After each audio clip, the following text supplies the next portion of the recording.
So in the end, this presentation is a long-winded way of saying what kind of world do we want to live in? A monochromatic world of monotony or a polychromatic world of diversity? Margaret Mead, the great anthropologist, said before she died that her greatest fear was that as we drifted toward this sort of blandly amorphous generic world, not only would the entire range of human imagination be reduced to a more narrow modality of thought, but we'd wake one day as from a dream, having forgotten that there were even other possibilities for life itself.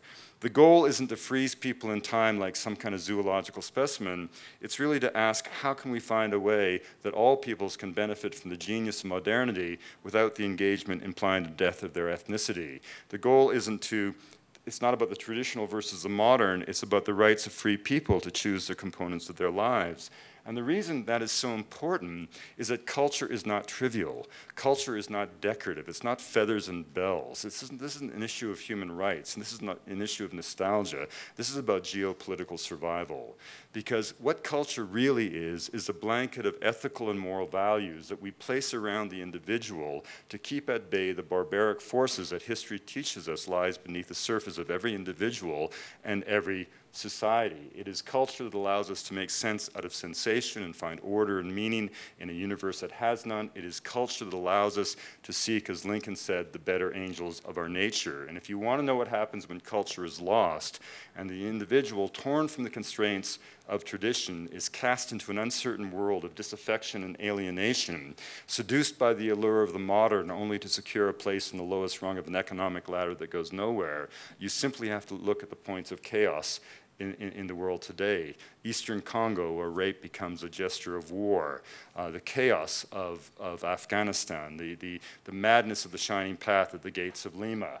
Culture is not trivial. It is the fabric of civilization. It's what allows us to be. So in the end, the voices of these cultures aren't voices simply to remind us of the exotic other, but voices that become like prayers to remind us that there are alternatives. We're not on this train track irrevocably going to the future. The world that we have is just a model of reality. These peoples aren't failed attempts at being us. They're unique answers to this fundamental question. And their voices deserve to be heard. And finally, they are being heard in a remarkable way. Inuit people who, when I was a child, were treated as second-class citizens now control an area of land in Canada the size of Western Europe. I spent a lot of time in the Arctic because this was one of those other incredible clashes of culture. The British, of course, took the Inuit to be savages. The Inuit took the British to be gods. Both were wrong. One did more to honor the human race. What the British failed to understand is there's no better measure of genius than the ability to survive in an Arctic environment where everything had to be made from the cold. The Inuit didn't fear the cold. They took advantage of it. The runners of their sleds were made of fish, 3 Arctic char laid in a row and wrapped in the hide of a caribou. And when the British mimicked their ways, they achieved great feats of exploration. When they failed to do so, they suffered terrible deaths. The last of Lord Franklin's men were found frozen to death at Starvation Cove at the Adelaide Peninsula.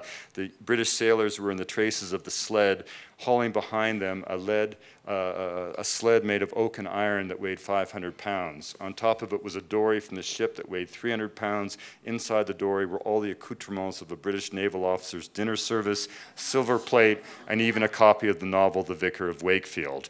This they somehow expected to drag through the boreal forests of Canada, seeking salvation with the hope that they might bump into a Hudson Bay post. Well, of course, they suffered a terrible death. The Inuit moved lightly on the land. This photograph was taken 300 miles out on the sea ice near Igloolik with a good friend of mine when they were polar bear hunting. That night, the temperature dropped to minus 80 Celsius, wind chill. We simply made an igloo and slept on the land or on the ice. Extraordinary adaptive capability of a people for whom blood on ice is not a sign of death, but an affirmation of life. And when I was narwhal hunting at the tip of Baffin Island once, this man told me this incredible story that I thought was apocryphal, but I later confirmed in the literature. During the 1950s, a dark period of Canadian history, we forced the Inuit in the settlement to establish our sovereignty in an archipelago that could have gone back to the Europeans or to the Americans. This man's grandfather, Olayak, categorically refused to go. So the family, fearful for his life, took away all of his weapons and tools, thinking that this was going to force him into the settlement. It didn't. Middle of an Arctic night, Olaic's grandfather slipped out of the igloo into the black winter night, pulled down his caribou hide trousers, and defecated into his hand. And as the physis began to freeze, he formed it in the shape of a blade. And as the implement forged by the cold from human waste took final form, he put a spray of saliva along the leading edge to make a sharp blade. He used the implement to kill a dog. He skinned a dog with it and improvised from the skin of the dog the traces of a sled, improvised a sled with the rib cage of the dead dog, and then harnessed up a living dog, and shit knife and belt disappeared in the Arctic night. Now talk about getting by with nothing. And in a way, this is, to me, has always emerged as kind of a great symbol of the perseverance and the genius of the Inuit people.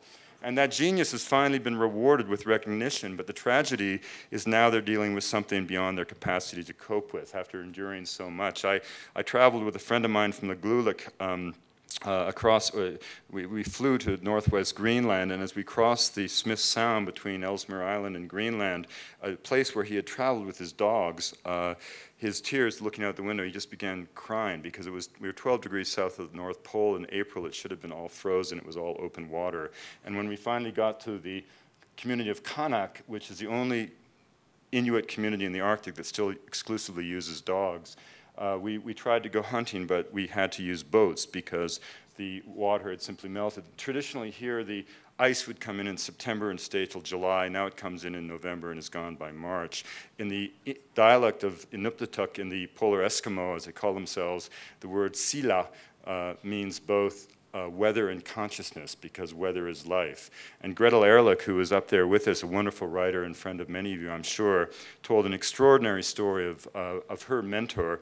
They were out narwhal hunting in a rainstorm, and Jens simply looked into this rain and said, "This is not our weather. Where does this come from?"